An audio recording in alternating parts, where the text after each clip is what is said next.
जय हिंद मित्रांनो, आपल्या यूट्यूब चॅनलवर मी सर्वांचं मनापासून स्वागत करत आहे। आजच्या या व्हिडिओच्या माध्यमातून आपण पाहणार आहोत की पुढची जी टेट परीक्षा आहे ती कोणामार्फत घेतली जाऊ शकते। कारण शासनाचं जे आहे कालच्या तारखेला एक महत्त्वाचं गॅझेट प्रसिद्ध करण्यात आलेलं आहे। त्यावरून सोशल मीडियावरती जे काही चर्चा मागच्या 1.5 वर्षापासून रंगत होती त्या चर्चेला कुठेतरी पूर्णविराम मिळालेला आहे। काय आहे त्या गॅझेटमध्ये, कोण घेणार आहे पुढची परीक्षा, त्याविषयी आपण डिटेल्समध्ये माहिती या व्हिडिओच्या माध्यमातून जाणून घेणार आहोत। परंतु तत्पूर्वी आपण जर चॅनलवर नवीन असाल तर आमचं चॅनल सबस्क्राईब करा, साईडचं जे बेल आयकॉन आहे त्याला देखील प्रेस करा, जेणेकरून शिक्षक भरतीच्या संदर्भामधल्या कोणत्याही माहितीची अपडेट आपल्याकडून मिस होणार नाही। चला तर मित्रांनो बघूया माहिती। तर त्याच्यापूर्वी आपण जर का 21 जूनच्या टीईटी परीक्षेची तयारी करत असाल तर आपल्यासाठी अवेलेबल आहे गुरुजी फास्ट ट्रॅक बॅच। या बॅच मध्ये पेपर 1 असेल, पेपर 2 असेल, याकरिता आवश्यक असलेल्या सगळ्या विषयांचे डेली लाईव्ह लेक्चर आहेत, रेकॉर्डेड लेक्चर आहेत, पीडीएफ नोट्स आहे, टेस्ट सिरीज आहे, अनलिमिटेड व्ह्यूज आहे, त्याच्यासोबतच जे आहे PYQ व्हिडिओ सोल्युशन बॅच म्हणजे एक कंप्लीट पॅकेज तुम्हाला यामध्ये मिळतो आहे। 4 मे पासून बॅचला सुरुवात झालेली आहे। मार्गदर्शन जर आपल्याला घ्यायचं असेल तर आपण प्ले स्टोअरला जाऊन या ठिकाणी मास्टर टीचर हे जे ॲप आहे डाउनलोड करून आज आता ताबडतोब अभ्यासाला सुरुवात करू शकता। त्याच्यासोबत तुम्हाला जर का पुस्तके हवी असेल तर पुस्तके देखील सर्व विषयांची आपल्याकडे अवेलेबल आहे। ॲपमधून जरी पुस्तक तुम्हाला घ्यायचं असेल ऑनलाईन ॲपमधून घेऊ शकता, किंवा जवळचं जर का मोठं बुक स्टॉल असेल त्या ठिकाणी देखील ही पुस्तके तुमच्यासाठी अवेलेबल करून देण्यात आलेली आहे। चला आता आपण जाऊया आपल्या मुख्य मुद्द्याकडे। मुख्य मुद्दा हा आहे, बघा मागच्या ना जवळपास 1-1.5 वर्षापासून सोशल मीडियावरती एक चर्चा रंगल्या जात होते की आता इथून पुढच्या ज्या काही संपूर्ण भरती प्रक्रिया आहेत सर्व डिपार्टमेंटच्या त्या MPSC मार्फत घेतल्या जाणार आहे। त्यामध्ये आपली शिक्षक भरती देखील आहे असं या ठिकाणी बरेच लोक छातीठोकपणाने सांगत होते। आता त्या संदर्भामध्ये शासनाचं जे आहे गॅझेट आलेलं आहे, ते गॅझेट तुम्हाला या ठिकाणी दाखवत आहे। महाराष्ट्र शासनाचं जे आहे राजपत्र आहे, गॅझेट आहे, प्राधिकृत प्रकाशनचं हे गॅझेट या ठिकाणी जे आहे तुम्हाला तारीख दाखवतो 4 मे ची तारीख आहे। यामध्ये अधिसूचना देण्यात आलेली आहे। फार मी हे संपूर्ण लाईन बाय लाईन वाचत बसणार नाही, टाइमपास नाही करणार आहे।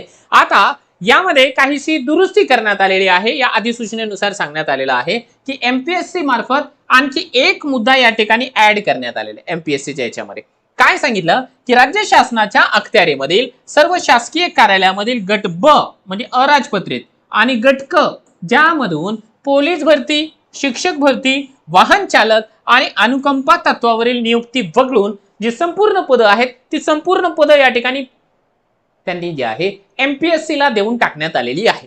याचा अर्थ काय आहे, MPSC इथून पुढे बाकीच्या सगळ्या परीक्षा घेणार आहेत, परंतु त्यामधून 3 प्रकारच्या भरत्या त्यांनी या ठिकाणी वगळलेल्या आहे आणि त्या 3 प्रकारामध्ये तुम्हाला दिसत असल्याप्रमाणे शिक्षक भरती आहे।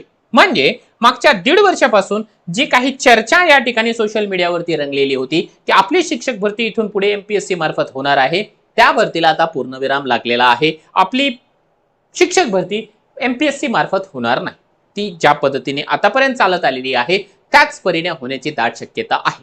म्हणजे आपल्यासाठी शिक्षक भरतीसाठी पवित्र पोर्टल नावाचं वेगळं पोर्टल आहे, त्या पोर्टल थ्रू सगळ्या प्रोसेसेस चालतात। राहिली गोष्ट परीक्षा घेण्याची जबाबदारी महाराष्ट्र राज्य परीक्षा परिषद अगोदरही पार पाडत आलेली आहे, भविष्यात देखील तीच परीक्षा परिषद आपली जी टेट परीक्षा आहे ती पार पाडणार आहे। फक्त राहतो आहे ऑनलाईन पद्धतीने कोणती परीक्षा घेणार, कदाचित IBPS किंवा TCS। मोस्टली जे आहे मागच्या 2 परीक्षा IBPS ने घेतल्या कारणाने पुढची देखील परीक्षा IBPSच घेण्याची दाट शक्यता आहे। आता राहतो आहे पुढचा प्रश्न की जर मग आता ही परीक्षा कधी होईल, तर लक्षात घ्या मी तुम्हाला याच्यापूर्वी देखील एक व्हिडिओमध्ये याबाबत माहिती दिली होती। त्यामध्ये मी सांगितलं होतं की आता इथून पुढे 1-1.5 महिन्यामध्ये 2025च्या शिक्षक भरतीची जाहिरात येईल आणि जवळपास 4-5 महिने ही भरतीची प्रक्रिया टप्पा 1 टप्पा 2 चालणार आहे। म्हणजे हे जे संपूर्ण वर्ष आहे ते 2025च्या शिक्षक भरतीचं आहे। म्हणजे या वर्षामध्ये टेट परीक्षा होणं शक्य नाहीये। पुढच्या वर्षाच्या मध्यावधीमध्ये म्हणजे इथून पुढे जे आहे 1 वर्षाच्या कालावधीमध्ये टेट परीक्षा होऊ शकते। त्यामुळे आपल्याला जर का आता कमी मार्क आहेत तर आपण आज आता ताबडतोब अभ्यासाला लागा। सिलेबस मोठा आहे, 1 वर्षाचा कालावधी यासाठी लागतोय। तुम्हाला जर का टेट परीक्षेसाठी मार्गदर्शन हवं असेल तर मास्टर टीचर या ऍप्लिकेशन मध्ये रेकॉर्डेड फॉर्मॅटमध्ये महाराष्ट्रातलं सर्वोत्कृष्ट टेटचं मार्गदर्शन अवेलेबल आहे।